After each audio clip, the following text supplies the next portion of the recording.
C'était la belle histoire de cette édition 2025 de Roland-Garros. Loïs Boisson, 22 ans, 361e au classement VTA, a déjoué les pronostics et renversé 1-1 les plus grandes joueuses du circuit. Un tremblement de terre qui s'est arrêté ce jeudi 5 juin avec l'intraitable Coco Gauff, deuxième mondiale. Cette nouvelle n'a pas échappé à la bande de Babette sur France 5. Pour l'occasion, la présentatrice de C'est à vous accueillait Lionel Chamoulot, mythique voix des après-midi tennistiques de la 2.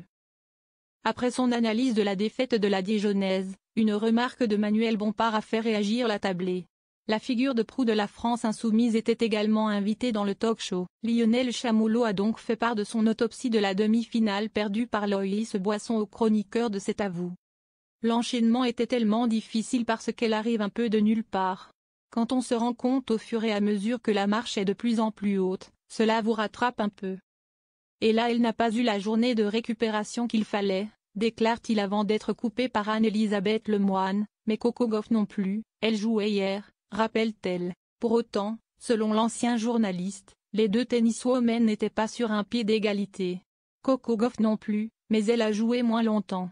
Et c'était moins difficile peut-être pour elle parce que Coco Gauff est numéro 2 mondial donc elle était habituée à ça, explique-t-il.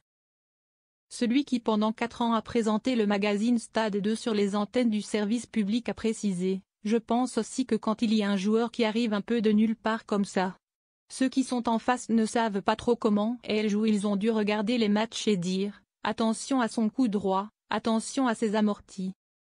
Lionel Chamoulot a également souligné la mise en route assez tardive de son jeu durant la rencontre. Je pense qu'elle n'est pas rentrée dans son match et ça s'est vu d'entrée. Comme on dit, le body language n'était pas bon. L'attitude n'était pas positive, estime-t-il. Enfin, le sexagénaire a mentionné l'extraordinaire bond au classement VTA qu'a effectué Loïs Boisson grâce à sa performance. 22 ans, premier grand chelem, elle va en demi-finale, elle a gagné 300 places, précise-t-il. La Dijonnaise a définitivement vécu une aventure de rêve sur l'ocre parisien.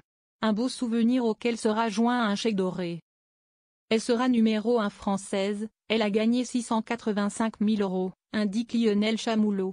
Anne-Elisabeth Lemoine a alors redistribué la parole vers l'autre invité.